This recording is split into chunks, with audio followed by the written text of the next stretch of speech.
拥有神婆能力的女人能准确预测出期货的涨幅情况，因此她也被七魁组织破格录用。可在不久以后，女人除了每天嘟囔数字以外，突然提到了同事爱丽丝的名字。她预测爱丽丝会在大雨中醒来，并且被人抹去了记忆。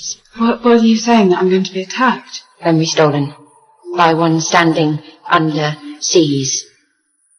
随后，爱丽丝让他把预测的信息都默写在了纸上。将信将疑的他在网上查询期货指数，果真如神婆预料的那样，在他所说的时间内指数完全一致，也就是说自己将要失忆的事也是真的。那么谁又是站在海底之下的人呢？怀揣着这个疑问，他参加了七魁内部的舞会。就在他要准备离开时，看到舞会照片的横幅上写着海底二字，难道站在横幅下的同事都有害自己的嫌疑吗？于是爱丽丝把这件事告诉了上司琳达，可对方并没有在意他说的话，还不耐烦地安慰他说只是最近没有休息好，然后特意叮嘱他要按时吃药。但爱丽丝还是对神婆的话耿耿于怀。为了让失忆后的自己不会迷失，她事先给将来的自己录下了视频，还有各种通关要领的攻略。之后她在银行开了2个保险箱，蓝色钥匙的保险箱里放着多国的护照和现金，可以让失忆后的自己变化身份离开这里。另外一把红色钥匙里放着自己的档案和一把手枪，目的是让自己可以续接之前的存档，而他把这个选择的权利留给了失忆后的自己。可他最近的一系列举动都被人监视着，此人正是爱丽丝的亲妹妹布朗文。被发现后，布朗文要求见他们的上司琳达，并提出了一个很诱人的条件做交易。他承诺可以给琳达找到一个异能更强的人，可以随意清除他人的记忆，条件是要还他的姐姐自由，让他们一家人团聚。面对这样的诱惑，琳达没有犹豫，不过在放了爱丽丝之前要清除她的记忆。与此同时，爱丽丝还是觉得不安心，于是她违背了七魁的铁律，去找了死对头卢加特，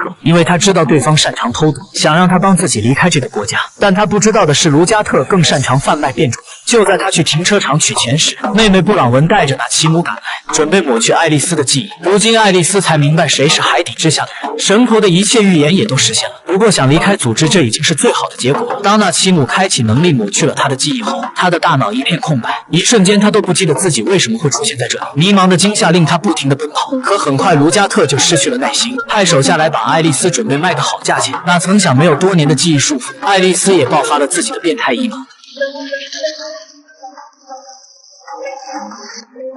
手下意识到不对劲儿，已经为时已晚。最后，爱丽丝在大雨中醒来，被抹除了记忆，身边躺满了尸体。